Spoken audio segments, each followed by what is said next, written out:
திண்டுக்கல் மாவட்டத்தில் உள்ள அமைதிச்சோலை என்ற கிராமத்தில் 40 ஆண்டுகளாக மின்சாரம் உள்ளிட்ட எந்த அடிப்படை வசதிகளும் இல்லாமல் மக்கள் வசித்து வருகின்றனர். அவர்களின் தேவைகளையும் கோரிக்கைகளையும் பதிவு செய்கிறது இந்த செய்தி தொகுப்பு.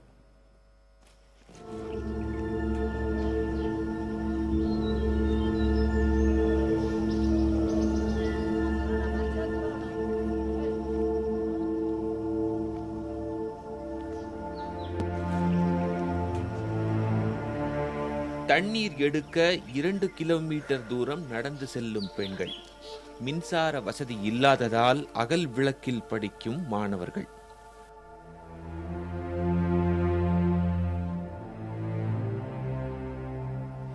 இப்படி எந்தவித அடிப்படை வசதிகளும் இல்லாத கிராமமாக இருக்கிறது திண்டுக்கல் மாவட்டம் பன்றிமலை பஞ்சாயத்திற்கு உட்பட்ட அமைதிச்சோலை கிராமம். குடியிருக்க பாதுகாப்பான வீடுகள் இல்லாமல் மண் சுவர்களுக்கு இடையே குடியிருப்பதாகவும், மின்சார வசதி இல்லாததால் இரவு நேரங்களில் வன விலங்குகளின் அச்சுறுத்தல் இருப்பதாகவும் கவலை கூறுகின்றனர் கிராம மக்கள்.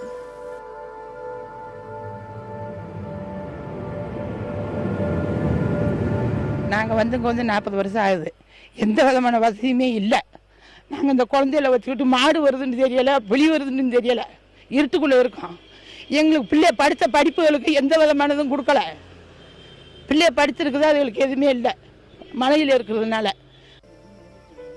10 கிலோமீட்டர் தூரம் பயணித்து கல்வி பயிலும் இப்பகுதி குழந்தைகளுக்கு சீரான போக்குவரத்து வசதி இல்லை என்று இப்பகுதி மக்கள் கூறுகின்றனர். இத்தனை சிரமங்களால் பல குழந்தைகள் பள்ளிக்கு செல்ல முடியாமல் படிப்பை பாதியிலேயே நிறுத்திய அவலமும் இங்கு நிகழ்ந்துள்ளது. நான் வந்து 12 வரையும் படிச்சுட்டு அதுக்கு மேலே படிக்கணும்னா எந்த ஒரு கரண்ட் வசதியும் இல்லை. தண்ணி வசதி ரொம்ப கொஞ்சம் தூரம் போய் மோன்ட்டு வரணும், வெள்ளத்தில் போய் மோன்ட்டு வரணும். பிள்ளை ஒரு 20 பிள்ளை இங்கேருந்து பள்ளியோடம் போகுதுங்க. அது தேவையான அடிப்படை இங்கே எதுவுமே கிடையாது. பஸ் போக்குவரத்துங்க எதுவும் கிடையாது. அதாவது இங்கே இந்த ஊருக்கு போட்டது ஏதாவது ஒரு கரண்ட் வசதி, தண்ணி வசதி ஏற்பாடு பண்ணணும். பிள்ளைங்க கொஞ்சம் நல்லா படிக்கணும். அன்றாட வாழ்விற்கு தேவைப்படும் ரேஷன் பொருட்களை வாங்குவதற்கு கூட 10 கிலோமீட்டர் செல்ல வேண்டியுள்ளதாகவும், அவசர சிகிச்சைக்கு கூட வழி இல்லாமல் தவிப்பதாகவும் வேதனை தெரிவிக்கின்றனர் அமைதிச்சோலை கிராமத்து மக்கள். 5 வருடத்திற்கு ஒருமுறை வாக்கு கேட்டு வரும்போது மட்டும் அடிப்படை வசதிகள் அனைத்தும் நிறைவேற்றப்படும் என்று உறுதியளிக்கும் அரசியல்வாதிகள் வென்ற பிறகு இந்த மலை கிராமத்து பக்கம் கூட வருவதில்லை என்றும் புகார் தெரிவிக்கின்றனர். இந்த அமைச்சலையில் இருக்க மக்களை யாருமே மனசலாவே மதிக்க கிடையாது. ஓட்டுக்கு போட வர கேட்கும் போது மட்டும் நாங்கள் உங்களுக்கு நல்லது பண்ணுறோம், எங்களுக்கு ஓட்டு போடுங்க, நான் நிச்சயமாக நல்லது பண்ணுறேன்னு சொல்லிட்டு தான் வந்து கேட்குறாங்க. அவங்க பேசுகிறத நாங்கள் நம்பிக்கையாக ஓட்டு போட்டோம் தான். யாருமே எங்களை வந்து கண்டுக்கிறவே கிடையாது, எங்களை மனசலாவே மதிக்க கிடையாது. கிராம மக்களின் புகார் குறித்து பன்றிமலை பஞ்சாயத்து தலைவர் கிருஷ்ணமூர்த்தியிடம் தொடர்பு கொண்டு கேட்டபோது, மலை கிராமமானது வனத்துறைக்கு கீழ் வருவதால் அடிப்படை வசதிகளை செய்வதில் சிக்கல் நிலவுவதாக கூறினார்.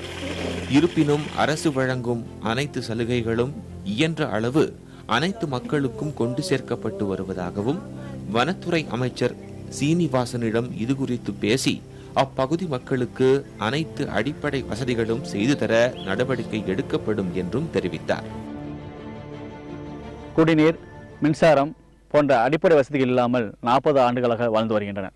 குறிப்பாக குடிநீருக்காக சுமார் 2 கிலோமீட்டர் தூரம் கடுமையான பாதையில் சென்றுதான் குடிநீர் எடுத்து வரும் நிலை ஏற்பட்டுள்ளது. இது மட்டுமில்லாமல் இந்த பகுதியில் உள்ள மலைவாழ் மக்கள் தங்கள் பிள்ளைகள் படிப்பதற்கு மின்சார வசதி இல்லாமல் மண்ணெண்ணெய் விளக்குகள் தான் படித்து வருகின்றனர். இருளில் வாழும் இந்த பழங்குடி மக்கள் வாழ்க்கையில் ஒளியேற்ற அனைத்து அடிப்படை வசதி செய்து தர வேண்டும் என்பதே இவர்களின் கோரிக்கையாக உள்ளது. புதிய தலைமுறைக்காக ஒளிப்பதிவாளர் இந்திரகுமாருடன் திண்டுக்கலிலிருந்து வீரமணிகண்டன்.